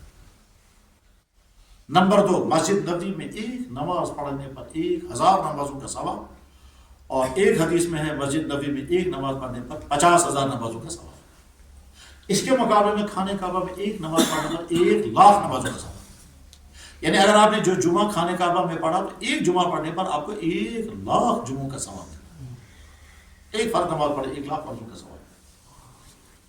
مدینہ طیبہ میں مسجد نبوی میں ایک نماز پڑھنے پر 1,000 نمازوں کا ثواب وہاں حدیث لکھی ہوئی ہے. اور ایک حدیث میں ہے کہ ایک نماز پڑھنے پر 50,000 نمازوں کا ثواب. مدینہ طیبہ میں جتنا وقت گزرے گا زبان پر درود شریف، آنکھوں کا کنٹرول، 24 گھنٹے کا شیڈول بنا لینا چاہیے کہ بھائی ہمیں مدینہ طیبہ 24 گھنٹے گزارنے ہیں. مکہ مکرمہ میں تو طواف بھی کرنا ہے، نمازیں پڑھنی ہے، عرفات جانا ہے. مدینہ طیبہ میں تو کچھ نہیں کرنا ہے، بس 24 گھنٹے کا شیڈول بنانا چاہیے. ٹائم پر ہم نماز پڑھیں گے، مسجد نبوی پہ پہنچ کر نماز پڑھیں گے. پہلی تکبیر اولیٰ کے وقت ہم مسجد میں پہنچ چکے ہوں گے، اذان ہم کو مسجد میں ہو جانی چاہیے. اور اس کے علاوہ مزید نمازیں ہم کم سے کم 5 نمازیں اور پڑھیں گے. تہجد کی نماز، اشراق کی نماز، مغرب کے بعد اوابین کی نماز، چاش کی نماز اور صلاۃ الحاجت کسی وقت. اور جتنا وقت ہم گزار سکے مدینہ میں ٹھیک. روضہ اقدس پر حاضر ہونے کے لیے، سلام پیش کرنے کے لیے لائن میں لگنا پڑے گا. اس میں لائن میں جب لگیں گے تو آپ درود شریف پڑھتے رہیں، اور جب روضہ اقدس اس جگہ پہنچیں گے جہاں بورڈ لگا ہوا ہے السلام علی رسول اللہ، وہاں کھڑے ہو کر کے پڑھیں الصلاۃ والسلام علیہ رسول اللہ. ہم مختصر سے مختصر بھی پڑھ سکتے ہیں السلام علیکم یا رسول اللہ، اور بہت مفصل اگر پڑھنا چاہیں اور ہمت ہو، موقع ملے اور بھیڑ کی وجہ سے جلدی نہ ہو تو ہم پڑھ سکتے ہیں الصلاۃ والسلام علیہ یا رسول اللہ، الصلاۃ والسلام علیہ یا حبیب اللہ، الصلاۃ والسلام علیہ یا خلیل اللہ، الصلاۃ والسلام علیہ یا نبی اللہ. کشمیریوں کے لیے بہت آسان ہے، اوراد شریف کے آخر میں جو صلاۃ والسلام ہے اس کو پڑھ سکتے ہیں اگر یاد ہو، یاد کر لیں. اور مختصر بھی پڑھ سکتے ہیں بہت سارے الصلاۃ والسلام علیہ یا رحمت. اللہ کے نبی کی جو تعریف آپ کر سکتے ہیں وہ کریں. السلام علیکم یا رحمت اللہ عالمین، الصلاۃ والسلام علیکم یا شفیع المذنبین، الصلاۃ والسلام علیکم یا خاتم النبیین، الصلاۃ والسلام علیکم یا صاحب المعراج، السلام علیکم یا صاحب القرآن. جتنا بھی. اور بعض اللہ کے بندے تو بہت پڑھتے ہیں، لیکن ڈپینڈ کرتا ہے وہاں کتنا وقت دیں گے، کیونکہ وہاں بھیڑ ہوتی ہے اور وہاں جو لوگ کھڑے ہیں ڈیوٹی پر وہ فوراً کہتے ہیں آگے نکلو جلدی کرو. تو مختصر سے سلام بھی پڑھ سکتے ہیں اور مفصل بھی. اور یہ بھی ذہن میں رکھنا ہے کہ جہاں ہم کھڑے ہو کر سلام کر رہے ہیں اندر قبر اطہر کے اندر 3 قبریں ہیں. اندر جو روضہ اقدس میں 3 قبریں ہیں. پہلی قبر ہے سید الاولین والآخرین، اس کائنات کے آفتاب محمد رسول اللہ صلی اللہ علیہ وسلم. اندر وہی قبر مبارک پہلی. دوسری قبر ہے حضرت صدیق اکبر رضی اللہ عنہ، اور تیسری قبر ہے حضرت فاروق اعظم رضی اللہ عنہ کی. وہ اندر وہ قبریں کس طرح سے ہیں اس میں کئی باتیں ہیں، لیکن میں شارٹ عرض کرتا ہوں کہ پہلی والی قبر مبارک یہ، دوسری والی یہ، تیسری والی یہ. یعنی پہلی قبر اطہر میں آرام فرما سید المرسلین صلی اللہ علیہ وسلم کیا پاؤں مبارک جہاں تک ہے صدیق اکبر کا سر یا تو آپ کے پاؤں کے سامنے ہے یا آپ کے گھٹنوں کے سامنے ہے، تو دوسری قبر. پھر فاروق اعظم رضی اللہ عنہ کی قبر اس سے نیچے. تو ہم جب کھڑے ہو کر سلام پیش کریں گے تو جہاں سلام پیش کریں گے اللہ کے نبی کو، یہاں سلام پیش کریں گے صدیق اکبر کو، اور وہاں بورڈ لگے بس السلام علیکم یا رسول اللہ، ایک قدم نیچے. السلام علیکم یا سیدنا ابوبکر صدیق، ایک قدم نیچے. السلام علیکم یا فاروق اعظم. بس اس کے بعد باہر نکل کر کے موقع ہو، فرصت ہو، جگہ مل جائے تو کھڑے ہو کر کے دعا کرنی چاہیے. دعائیں فوراً قبول ہوتی ہیں. ہم نے اپنے بہت سارے بڑوں سے سنا ہے کہ 3 مرحلے ایمان والے کی زندگی میں بڑے عجیب آتے ہیں. ایک جو پہلی نظر کھانے کا پر پڑتی ہے، اور دوسرے بھی عرفات کے میدان میں ہوتا ہے، اور تیسرے جب اللہ کے نبی کو سلام پیش کر کے باہر نکلتا ہے، اس وقت اس کے اندر کی ایمان کی حالت بالکل عجیب ہوتی ہے۔ ہم نے بہتوں کو دیکھا کہ باہر نکل کر ایسے بلک بلک کر دعائیں کرتے ہیں، سوچے یہاں کیوں دعا؟ اصل میں اس کے اثرات پڑتے ہیں۔ باہر نکل کر آپ اگر جگہ مل جائے اور بھیڑ کی وجہ سے رکنے کہ وہ ہو یعنی رک سکیں آپ، تو کھڑے ہو کر کے تو یا کافی باہر نکل کر کے دعا پڑھیں گے، فارغ ہو گئے صلاۃ و سلام پیش کر کے۔ اس کے بعد مسجد نبوی جو ہے، یہ مسجد نبوی ایک مسجد نبوی وہ ہے جو اللہ کے نبی نے اپنے زمانے میں بنائی تھی، پھر اس میں اللہ کے نبی نے اپنے زمانے میں ایکسٹینشن کیا، پھر فاروق اعظم کے زمانے میں اس میں ایکسٹینشن ہوا، پھر عثمان کے زمانے میں اس میں ایکسٹینشن ہوا، پھر اس کے بعد حکمران آتے گئے، ایکسٹینشن ہوتا گیا، یہاں تک کہ اس وقت جو مسجد نبوی اندر ہے وہ سعودی فرمانروا شاہ فہد کے زمانے کا کی تعمیر شدہ ہے، جس میں لاکھوں انسان نماز پڑھتے ہیں۔ تو اللہ کے نبی ایسا کہ اپنے زمانے کی اصل مسجد ہے، اس اصل مسجد کی ایک پورشن کا نام ہے ریاض الجنہ۔ اس ریاض الجنہ کے متعلق اللہ کے نبی نے فرمایا میرے گھر اور میرے ممبر کے درمیان جنت کا باغ ہے، ما بین ممبری و حوض ما بین بیتی و ممبری روضۃ من ریاض الجنہ، میرے گھر اور میرے ممبر کے درمیان جو پورشن ہے یہ جنت کا باغ ہے۔ اس لیے بڑی تمنا رہتی ہے لوگوں کو وہاں پہنچ جائیں۔ پہلے زمانے میں تو جب چاہے تب جاتے تھے، آج اب نہیں جا سکتے، آپ کو پرمیشن چاہیے۔ اچھا پرمیشن ملے گا تو یہ گروپ لیڈر کی ذمہ داری ہے کہ پورے گروپ کے لیے وہ پرمیشن لے گا، اور جب آپ کو پرمیشن ملے گا تو آپ اس میں اندر چلے جائیں گے، اور وہاں جا کر کے چاہے آپ کو 10 منٹ لگے، آدھا گھنٹہ ملے، زیادہ یا کم ملے، وہاں جا کر کے آپ یہ سمجھیں کہ میں اس جگہ آ گیا جس جگہ اللہ کے نبی علیہ السلام نے 10 سال نماز پڑھا کی ہے، نہ جانے کتنوں نے اسی جگہ کلمہ پڑھا مسلمان ہوئے ہیں، اس جگہ نہ جانے کتنی مرتبہ وحیاں نازل ہوئی ہیں، اور وہ جو سیرت کے بے شمار واقعات وہ سارے یہی ہوئے ہیں۔ یہی وہ محراب ہے جس محراب وہ سامنے آپ کے محراب ہوگا جس محراب میں اللہ کے نبی نے نمازیں پڑھی، اسی میں وہ جگہ وہ ستون ہے جس کے بارے میں اللہ کے نبی نے فرمایا اس جگہ، حضور نے فرمایا عائشہ اس مسجد میں ایک جگہ ایسی ہے کہ اگر لوگوں کو پتہ چل جائے تو اتنا ہجوم کریں گے کہ چیر پہ اترا، بس اتنا فرمایا۔ تو حضرت عائشہ کبھی مسجد میں جاتی تو اسی کا بیٹھ جاتی تھی، اس سے صحابہ نے سمجھے یہ وہ جگہ ہے جہاں حضرت عائشہ بیٹھتی۔ اور بھی چند جگہیں ایسی ہیں، ستون ابو لبابہ ہے، ستون عثمان حریر وغیرہ وغیرہ ہے۔ تو جب آپ اندر جائیں اور موقع ملے تو پھر کیا کریں گے وہاں، تو جو چاہیں آپ کریں، لیکن کیا کیا کر سکتے ہیں؟ نمازیں پڑھ سکتے ہیں، تلاوت کر سکتے ہیں، درود شریف پڑھ سکتے ہیں، سب سے اہم تر چیز دعائیں کر سکتے ہیں، اور ان دعاؤں میں سب کچھ کہیں اس کیفیت کے ساتھ کہ یا اللہ میں آیا ہوں، اس سے پہلے آنا نصیب ہوا ہے، بہت اچھا، پہلی مرتبہ آیا ہوں، نہ جانے آئندہ کبھی آنا نصیب ہوگا یا نہیں، یہاں میں حاضر ہوا ہوں، آپ نے سب کچھ کہیں۔ سب سے بڑی بات یا اللہ جیسے آج یہاں آنا نصیب ہوا بس اسی طرح سے جنت میں پہنچا دیجیے، کیونکہ ریاض الجنہ میں ہوں۔ جتنا وقت وہاں گزرے گا دعائیں کر کے باہر واپس نکلیں گے، واپس جب آپ نکلیں گے تو پھر دوبارہ سلام پیش کر کے باہر آئیں گے۔ یہ تو ہے مردوں کے لیے، خواتین کے لیے وہاں ٹائمنگ رکھی گئی ہے، اس ٹائمنگ میں خواتین کو اندر نہیں جانے دیں گے، وہاں جب پہنچیں گے اسی ایریا میں پہنچیں گے، اور وہاں خواتین وہاں جا کر اسی طرح سے نماز پڑھیں، 2 رکعت صلاۃ الشکرانہ، 2 رکعت صلاۃ التوبہ، 2 رکعت صلاۃ الحاجت، 2 رکعت صلاۃ القبولیت، 10 رکعتیں ہو گئی، اس کے بعد دعائیں کریں، آپ کا وقت پورا ہو جائے گا۔ مدینہ طیبہ میں رہتے ہوئے کم سے کم 2 جگہوں پر آپ کو ضرور لے جائیں گے، ایک تو مسجد قباء، اور اگر کوئی جاننے والا ہوگا تو مسجد قباء کی تاریخ بھی بتائے گا، اور یہ بات تو ذہن میں رہنی چاہیے کہ مسجد قباء میں 2 رکعت نماز پڑھنے پر ایک پورے عمرے کا ثواب ملتا ہے۔ اور دوسرے احد لے جائیں گے، احد کا میدان وہ میدان ہے کہ ایک طرف احد پہاڑ ہے اور میدان دامن میں 70 صحابہ کی قبریں ہیں، اور ان 70 صحابہ میں سے حضرت حمزہ رضی اللہ عنہ کی قبر بھی وہی ہے جو اس کائنات کے تمام شہیدوں کے سردار ہیں، سید الشہداء حمزہ، اللہ کے نبی کے چچا حضرت حمزہ وہی احد میں شہید ہوئے تو وہی دفن ہوئے۔ یاد رکھنا، جاننے والا ہوگا وہ تاریخ بھی بتائے گا، اور زیادہ جاننے والا ہوگا تو وہ جنگ احد کی ساری تفصیلات بھی بتائے گا کہ صاحب یہ جنگ ہوئی کیسے تھی، اور وہ مسلمان کہاں تھے، اور اللہ کے نبی کہاں تھے، اور کفار کہاں تھے، پھر اللہ کے نبی زخمی کہاں ہوئے تھے، وہ دندان مبارک کہاں شہید ہوئے ہیں، پھر آپ کو کہاں لٹایا گیا، کہاں بٹھایا گیا، اور آخر میں اس جنگ کا انجام کیا ہوا یہ سارا بہرحال اس طرح سے آپ کا مدینہ طیبہ کا سفر مکمل ہوگا. اور پھر مدینہ طیبہ سے اگر واپس آپ کو مکہ مکرمہ آنا ہوگا تو مدینہ طیبہ سے باہر نکل کر جگہ ہے ذوالحلیفہ، اس ذوالحلیفہ میں پھر آپ کو احرام باندھنا ہوگا، تب مکہ مکرمہ آ سکتے ہیں. اس طرح سے آپ کا سفر ہوگا. اب میں چند ضمنی باتیں عرض کرتا ہوں.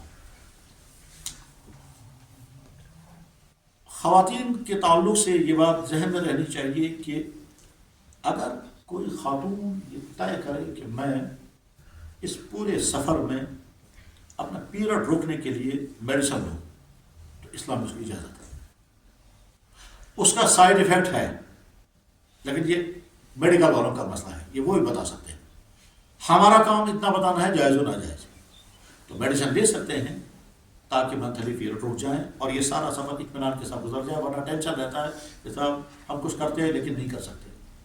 اور بعض تو مدینہ طیبہ میں آئے 5-7 دن اسی میں گزر گئے تو نماز بھی نہیں پڑھ سکتے، تو بہت ہی شاق رہتا ہے. تو لہذا اگر کوئی ہماری بہن یہ سمجھتی ہے کہ میں میڈیسن لے کر کے میڈیسن، اور یہ رمضان میں بھی اس کی اجازت ہے اور حج میں بھی اس کی اجازت ہے. اگر کسی نے میڈیسن نہیں لیا تو کوئی گناہ نہیں. اگر لیا مگر وہ کارگر نہیں ہوا اور اسی حال میں عذر پیش آ گیا تو گھبرانا نہیں ہے. اللہ نے مسلمان کی ہر حالت کے لیے قانون بیان کر دیا ہے. ایسا نہیں ہو سکتا کہ ہم کو ایک سچویشن پیش آنے والی ہے اور اسلام میں کوئی گائیڈنس نہیں، ایسا نہیں ہو سکتا. چنانچہ جناب رسول اکرم صلی اللہ علیہ وسلم جب حج کرنے کے لیے تشریف لائے تھے تو آپ کی تمام ازواج مطہرات آپ کے ساتھ تھی. مکہ مکرمہ پہنچنے سے پہلے حضرت عائشہ کو عذر ہو گیا اور حدیثوں میں موجود. تو آ گیا ان تمام خواتین کے لیے گائیڈنس کہ اگر آپ کو مکہ مکرمہ پہنچنے سے پہلے عذر ہو گیا تو آپ کیوں گھبرائیں گے. عائشہ کو وہ عذر ہوا اور اسی احرام کی حالت میں رہی وہ اور مکہ مکرمہ پہنچی. اپنے ہوٹل میں آرام کریں تب تک جب تک آپ پاک ہو جائیں گی. جس دن پاک ہو جائیں گے اس دن آپ نہا دھو کر کے اب جا کر عمرہ کر، تب تک آپ لبیک پڑھتے نا. اگر حج کے دوران اگر یہ عذر پیش آ گیا تو بھی گھبرانے کی بات نہیں ہے. حج کے دوران حضرت صفیہ کو عذر آ گیا تھا اور حدیثوں میں موجود ہے. تو ہو گیا مسئلہ. آپ کی نمازوں کا معاملہ کیا ہے؟ جب آپ یہاں سے سفر کریں گے تا مکہ مکرمہ تو راستے کی تمام نمازیں قصر پڑھیں گے. مکہ مکرمہ رہتے ہوئے آپ نمازیں پڑھیں گے امام کعبہ کے پیچھے. اور جب مکہ مکرمہ سے آپ سفر کریں گے مدینہ شریف تو راستے میں نمازیں آپ قصر پڑھیں گے. اور مدینہ شریف میں رہتے ہوئے آپ نمازیں پڑھیں گے امام حرم کے پیچھے، تو ان کے تابع ہیں. پھر مدینہ طیبہ سے جب واپس چلیں گے تو آپ نمازیں پڑھیں گے راستے میں قصر پڑھیں گے. پھر مکہ مکرمہ پہنچ کر کے جب آپ حج کے لیے نکلیں گے آپ یہ دیکھیں گے کہ حج کے دنوں اور آگے پیچھے کے دن کتنے ہیں. اگر آپ کے 15 دن سے کم بنتے ہیں، شاید ایسا ہی آپ کا جو شیڈول بنا ہوا ہے، تو آپ کو وہاں منی اور عرفات میں بھی قصر پڑھنی ہے. اور اگر آپ کے 15 دن سے زیادہ ہو جاتے ہیں تو پھر منی عرفات میں پوری نمازیں پڑھیں گے. پھر واپس جب مکہ مکرمہ آئیں گے تو وہاں مکہ مکرمہ میں ساری نمازیں امام کے پیچھے پڑھیں گے. اور مکہ مکرمہ سے جب واپس اپنے وطن کے لیے چلنے لگیں گے تو راستے میں نمازیں آپ کی قصر ہی ہوگی. یہ چیپٹر بھی ختم ہو. ایک اور چیپٹر میں عرض کرتا ہوں وہ یہ ہے کہ جس دن یہاں سے روانگی ہوگی تو بہت بہتر ہے کہ اس دن کھانے پینے میں تھوڑی سی احتیاط کی جائے، تاکہ جب آپ جہاز میں ہوں گے، آپ میں سے بہت سارے لوگوں نے جہاز کے سفر کیے ہوں گے، ٹھیک ہے، جہاز کے سفر میں کیا کیا ہوتا ہے آپ لوگوں کا تجربہ ہوگا. لیکن جب یہ سفر آپ کر رہے ہوں گے تو یہ آپ سفر حج کر رہے ہیں. اس سفر حج میں کم سے کم نمازیں نہیں چھوڑنی چاہیے. لیکن نمازیں چھوٹیں گے تب جب آپ کا وضو ہی نہیں ہے. اور وضو کو کنٹرول میں رکھنے کے لیے آپ اگر اس دن کم کھائیں گے اور ساتھ میں ایئرپورٹ پہ 2-3 مرتبہ باتھ روم کی ضرورت پوری کریں گے تاکہ آپ جہاز کے اندر اطمینان سے بیٹھ سکیں اور آپ کا وضو بچ جائے، تاکہ جہاز میں اگر نماز کا وقت آ گیا تو آپ نماز آپ کے چھوٹے نہ پائیں. ورنہ بہت سارے بھائیوں کے یہ ہوتا ہے کہ زندگی میں جیسے عام حالات میں نمازیں چھوٹتی ہیں، جناب حج سے حج عظمت سے چھوٹی نماز، سفر حج میں بھی نماز چھوٹ گئی اور بعض کوتاہیاں بھی کرتے ہیں. ایسا بھی نہیں ہونا چاہیے، ٹھیک ہے. لیکن پھر بھی اگر بالفرض اچھا اس میں یہ بھی دیکھنا ہے کہ جب ہمارا جو جہاز کا ٹائمنگ ہے اس میں ہو سکتا ہے کوئی نمازی نہ آئے، اور یہ بھی ہو سکتا ہے کہ نماز کا ٹائم ہے مگر ہم جدہ میں پہنچ کر پڑھ سکتے ہیں، تو کوئی ٹینشن نہیں ہے. لیکن کوشش یہ کرنی چاہیے کہ جہاز میں اپنا وضو بچا کر کے رکھیں. اور اگر باتھ روم جانے کی ضرورت پڑ جائے تو باتھ روم بہت احتیاط سے استعمال کرنا چاہیے. بعض دفعہ وہاں ہمارے کشمیری حضرات جو ہیں وہ احتیاط نہیں برتے تو جہاز والے پھر کہتے ہیں آپ باتھ روم استعمال نہیں کر سکتے کیونکہ صاحب تم نے پانی نیچے گرا دیا اور وہ غیر اپنی احتیاطی ہوتی ہے. تو یہ چیپٹر بھی ختم. ایک اور چیپٹر میں عرض کرتا ہوں وہ یہ ہے کہ جس دن یہاں سے روانگی ہوگی تو اس دن کھانے پینے میں تھوڑی سی احتیاط کی جائے، تاکہ جب آپ جہاز میں تاہم شہر کے پڑھے لکھے حضرات سے تو یہ توقع نہیں ہو سکتی ہے کہ وہ بے احتیاطی کریں گے، لیکن جو ہمارے سیدھے سادے گاؤں والے ہوتے ہیں وہ بعض دفعہ ایسی بے احتیاطی کرتے ہیں کہ جہاز والے کہتے ہیں ہم بند کر دیتے ہیں، ہم آنے نہیں دیں گے، کیونکہ جہاز میں پانی پھیل جائے گا تو کوئی حادثہ نہ ہو جائے، ایکسیڈنٹ نہ ہو جائے۔ ایک بات اور عرض کرنے کو جی چاہتا ہے وہ یہ کہ آج کے زمانے میں بے شمار لوگوں کو اور بعض جگہ تقریباً طے ہے کہ اسٹینڈنگ کا موڈ استعمال ہو رہا ہے۔ وہ ضرورت بھی ہے، جن بھائیوں کو نیچے بیٹھنا مشکل ہے ان کے لیے دوبارہ اسٹینڈنگ کا موڈ ہی، یہاں گھروں میں بھی ہے، وہاں بھی ہوگا، جگہ جگہ ہوگا۔ اسٹینڈنگ کا موڈ استعمال کرنے میں احتیاط بہت زیادہ ضروری ہے۔ وہ یہ کہ ایسا نہ ہو کہ انسان ضرورت پورا کر کے باہر آ گیا لیکن ناپاک رہا، مطلب چیٹیں آ گئی، کپڑوں میں چھٹیں لگ گئی، ہم بچاتے بچاتے نیچے گر گیا۔ احرام کی حالت میں اور زیادہ امکان ہوتا ہے اس بات کا کہ صاحب آپ بیٹھے ہیں اور یہاں سے اندر چلا گیا۔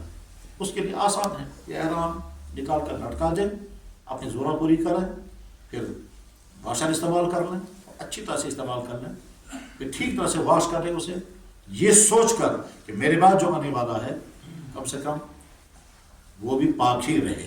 ایسا نہ ہو کہ میں اس کو ناپاک کر کے نکل جاؤں اور بعد میں آنے والا جو ہے وہ نہیں۔ ظاہر آپ ایک کمرے میں ہوں گے، آپ کے ساتھ 3-4 آدمی اور ہوں گے، یہ بھی ہو سکتا ہے آپ میاں بیوی ہوں گے، ٹھیک ہے، وہ تو ہمیں بھی استعمال کرنا ہے اور ہمارے دوسرے ساتھی کو بھی استعمال کرنا ہے۔ اس کو چاہیے کہ وہ پاک رکھے، ہمیں چاہیے کہ ہم پاک رکھیں۔ جوتے عام طور پر وہاں پاک ہی ہوتے ہیں، وہاں جوتوں کے ناپاک ہونے کا کوئی امکان نہیں، کیونکہ ناپاکی جو آج کے زمانے میں ہے وہ کموڈ کے اندر ہے، اس کے باہر پاک ہے۔ باتھ روم گیلا تو ہے، ناپاک نہیں، ناپاکی ساری جو ہے وہ کموڈ کے اندر ہے، بس اس کے باہر جو کچھ ہے وہ گیلا ہے، پانی ہے اور ناپاک نہیں ہے۔ اسی میں ہماری چپل ہے، تو یہ وہ چپل جو ہم نے وہاں باتھ روم میں استعمال کی، وہی چپل پہن کر ہم خانہ کعبہ پہنچ گئے، وہی چپل ہم نے جیب میں رکھی، وہی چپل ہم نے پیچھے لٹکائی ہے، کوئی حرج نہیں، گھبرانا نہیں ہے کہ چپل لے کے پارا نماز، ٹھیک، تو گھبرانا نہیں، اس میں آپ کی نمازیں صحیح ہیں، کیونکہ چپل البتہ یہ کہ ہلکا بیگ اور چپلیں ساتھ خود یہ رکھ لیں، کیونکہ وہاں ماربل ہی ماربل ہے، اس ماربل میں بہت نرم چپلیں رکھنی چاہیے، ورنہ پاؤں میں درد ہو جاتا ہے، کیونکہ ہم ماربل چلنے عادی نہیں ہیں، اور وہاں ہر جگہ ماربل ہی ماربل ہے، آپ کے ہوٹل سے لے کر سڑکوں سے خانے کعبہ تک سارا معاملہ یہ ہے۔ خانے کعبہ میں چند جگہیں ایسی ہیں جہاں دعائیں فوراً قبول ہوتی ہیں، ان جگہوں پر پہنچنے کی کوشش کرنی چاہیے۔ اس میں سب سے پہلی جگہ اس کا نام ہے ملتزم۔ یہ خانے کعبہ کے اس کارنر جس کارنر میں حجر اسود ہے اور خانے کعبہ کا جو دروازہ ہے، دروازے اور حجر اسود کے بیچ کا حصہ اس کو ملتزم کہتے ہیں، لیکن عام طور پر وہاں بہت زیادہ بھیڑ ہوتی ہے اور آدمی پہنچ نہیں پاتا وہاں، تو ایک جگہ وہ ہے۔ دوسرے جو خانے کعبہ کا جو دروازہ ہے داس، اس پر بھی۔ تیسرے خانے کعبہ کے ایک طرف سے گول حتیم ہے، گول دائرہ، اس کے اندر اگر جا سکے تو۔ چوتھے جہاں مقام ابراہیم ہے وہ، اور پانچویں کعبہ کی کسی بھی جگہ پر جا کر پردہ پکڑ کر کے دعائیں کریں، دعائیں قبول ہوتی ہیں، اور اس کو تصور یہ کریں کہ جیسے ہم نے اللہ کے دامن کو پکڑا۔ کعبہ شریف میں جب طواف ہوتا ہے تو اس میں مرد اور عورتیں ایک ساتھ، کبھی ایسا بھی ہوتا ہے کہ جسم کے ساتھ ٹچ کر رہا ہے، اور جب بہت زیادہ بھیڑ ہوتی ہے تو اس طرح سے، لیکن وہ کعبہ ہے، دنیا کی کوئی اور جگہ نہیں ہے، وہاں کسی کے دل میں برا خیال آنے کے تصور بھی نہیں ہے۔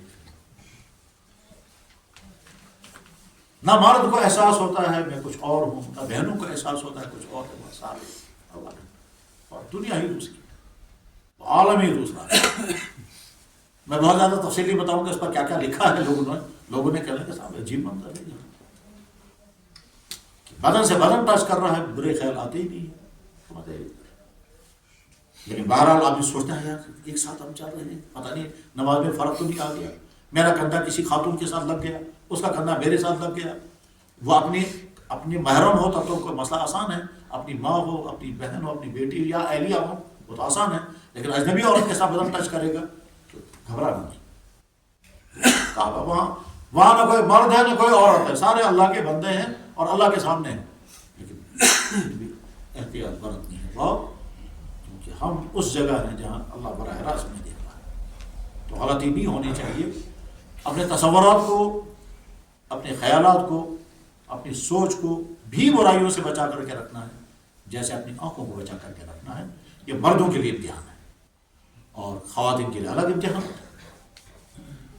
خواتین کے لیے امتحان یہ ہے کہ وہ اپنے ساتھ جو مرد ان سے لڑائی نہ کرے. لڑائی کون کرے گا؟ جواب یہ ہے کہ قرآن کریم میں اللہ تعالیٰ شان و فرماتے ہیں الحج اشہر معلومات، حج متعین ہے جنہیں اس حج میں تم 3 کام مت کرنا. رفث مت کرنا، فسوق مت کرنا، لڑائی مت کرنا. رفث کے معنی ہے وہی گناہ جو مردوں اور عورتوں کے بیچ میں ہوتے ہیں. فسوق کے معنی اس کے علاوہ دوسرا کوئی گناہ کرنا، جدال میں آپس میں لڑنا. تو لڑنا تو ہر جگہ ہی منع ہے، ہر جگہ ہی بری چیز ہے. تو حج میں کیوں کہا اللہ نے؟ کیا حج میں لڑائی معمولی چیزوں میں لڑائی ہو جاتی ہے اور عجیب ہوتا ہے.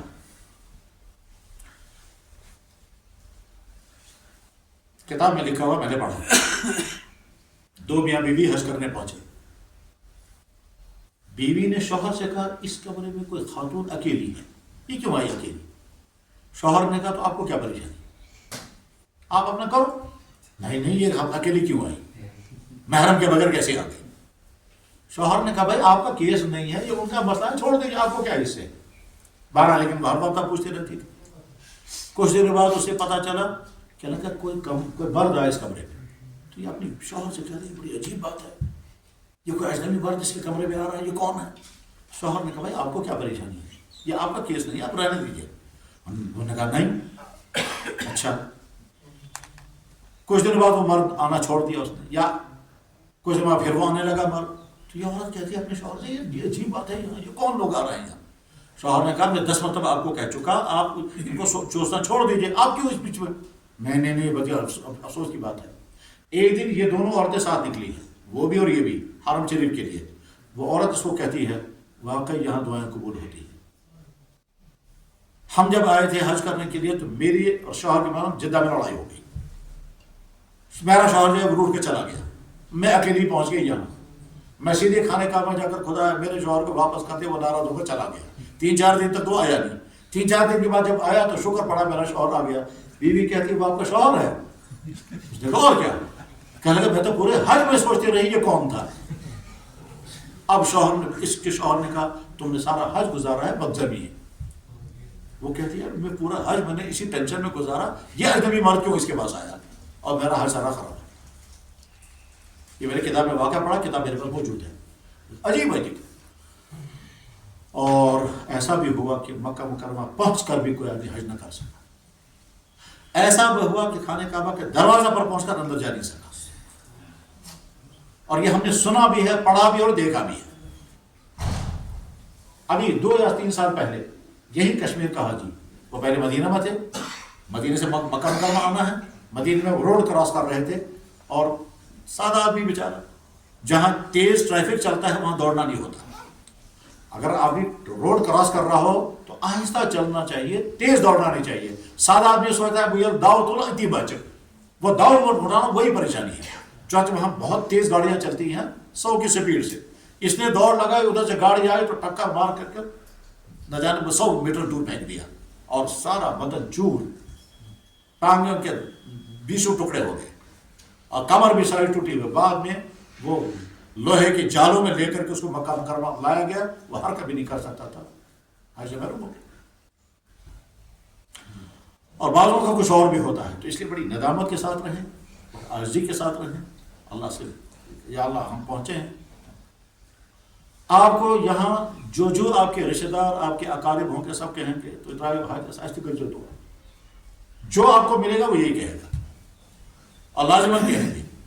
ہم نے یہ بھی دیکھا ہے کہ آفس میں صاحب ہیں افسر اور چپراسی. تو افسر نے اس سے پوچھا ہے میں وہ حجس من انس ہے میں 10 گز دعا. تو افسر اپنے ماتحت سے کہتا ہے میں لیے دعا کرنا. واقعہ کہ ہے ہی ایسا ہی کہ جناب جو ہی آدمی نے ارادہ کیا آدمی کا اسٹیٹس ہی بدل جاتا ہے، خاندان میں دم بخار پیدا ہو جاتا ہے.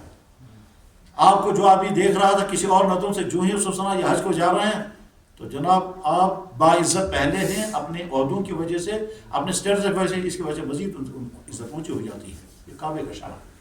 حتیٰ کہ آپ کے گھر میں اگر کوئی نوکر ہوگا اور اس کا حج کا پلان بن گیا، ایک دم آپ کے دل میں اس کا احترام آئے گا، آپ اس سے بھی کہنے لگے یار ایسے کر دو. یہ مکہ مدینہ. اس دنیا میں سب سے قیمتی سفر سفر مکہ ہے، اس دنیا میں سب سے قیمتی سفر سفر مدینہ ہے، ٹھیک ہے، شوق کے ساتھ جائیں، دعائیں کریں، اللہ تعالیٰ شان قدم قدم پر حفاظت سے فرمائیں، خوشیوں کے ساتھ جائیں، سارے اعمال کریں۔ اور ایک چیز اور یاد آ گئی، وہ بھی عرض میں کر دیتا ہوں، مکہ مکرمہ میں بھی اور مدینہ شریف میں بھی اس وقت ایک بہت بڑی غلطی ہو رہی ہے، اور جتنے آنے والے جہاں سے بھی آ رہے ہیں وہ سارے غلطی کر رہے ہیں، اور وہ غلطی کیا ہے؟ بے ضرورت فوٹوگرافی۔ جناب آدمی کو احساس ہی نہیں میں طواف کر رہا ہوں، اس کو زیادہ شوق ہے میں اپنی فلم بناؤں، حتیٰ کہ روضہ اقدس پر سامنے کھڑے ہو کر سلام پیش کرنے کا اتنا شوق نہیں ہے جتنا شوق ہے میں اپنی فلم بناؤں گا روضہ اقدس کے سامنے، پھر دکھاؤں گا دیکھو میں کہاں کروں۔ اس سے پرہیز کریں کہ صاحب ہم فوٹوگرافی کرنے تو نہیں گے۔ اور بعض جو ہمیں بیچارے کیا کرتے ہیں، ہاتھ میں جوتا ہے، ایک ہاتھ میں موبائل ہے، السلام علیکم یا رسول اللہ، بس فون اٹھائیں گے سلام۔ یہ بے ادبی نہیں ہونی چاہیے۔ اس کے علاوہ بہت سارے مسائل آپ کو پیش آتے رہیں گے۔ آج کا زمانہ انفارمیشن کا زمانہ ہے، آپ کے ہاتھ میں کتابیں بھی ہوں گی، معلومات والے بھی ساتھ ہوں گے، وہاں بھی علماء ملیں گے، اور ان کی ذمہ داری بھی ہے کہ کوئی مسئلہ پیش آ جائے تو کانٹیکٹ کرائیں کسی جاننے والے سے۔ بس 3 چیزیں جمع ہو جائیں گی تو آپ کا حج مکمل ہوگا۔ انتظامات وہ ان کی ڈیوٹی ہے، معلومات وہ آپ کو حاصل کرنی ہے، اور ارادہ ہے وہ آپ کے تعلق آپ کے جذبے کے ساتھ۔ تینوں چیزیں جمع ہو جائیں گی تو انشاءاللہ جب واپس آئیں گے، اللہ کے نبی نے فرمایا حج کرنے والا واپس آئے اسے دعا کراؤ، اس سے دعا کراؤ، کیونکہ یہ گناہوں سے پاک صاف ہو کر آیا ہے۔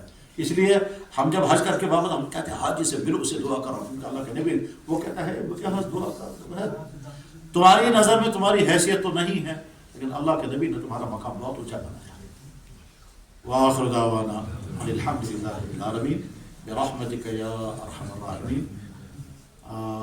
ہو سکتا ہے آپ کے ذہنوں میں کچھ سوالات آئیں گے، بلا تکلف وہ سوالات آپ پوچھ سکتے ہیں، اور انہوں نے ہو سکتا ہے آپ کے لیے کچھ تو پہلے نماز پڑھیں گے یا دعا کریں گے، پھر اس کے بعد ان حضرات کے لیے کچھ چائے کا انتظام کیا ہے، بہت اچھا۔ یہ ہماری بہنیں پیچھے بیٹھی ہیں، بہت خوش قسمت ہیں، بہت خوش قسمت ہیں، اللہ کے گھر میں حاضری ہو رہی ہے۔ عام طور پر بہنوں کا دل بہت نرم ہوتا ہے بمقابلے مردوں کے۔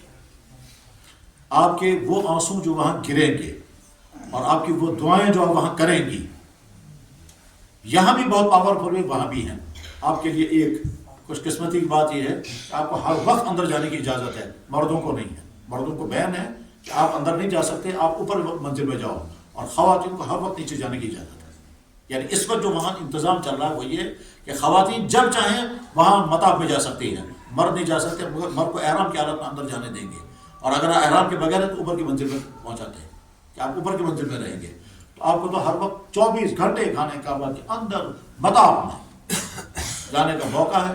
جتنا وقت ہو سکے وہاں گزاریں، دعائیں کریں، تسبیحات پڑھیں، اپنے لیے، اپنے گھر والوں کے لیے، اپنے بچوں کے لیے، ساری امت کے لیے خوب دعائیں کریں، سارے عمل کریں، اور اپنے ساتھ کتابیں رکھیں، ان کتابوں سے معلومات لیں، ٹھیک، اور معلومات کے بعد پھر جذبے کے ساتھ سب کچھ کریں۔ آخر دعوانا الحمد للہ رب العالمین برحمتک یا ارحم الراحمین۔ ہم مختصر سی دعا کریں گے۔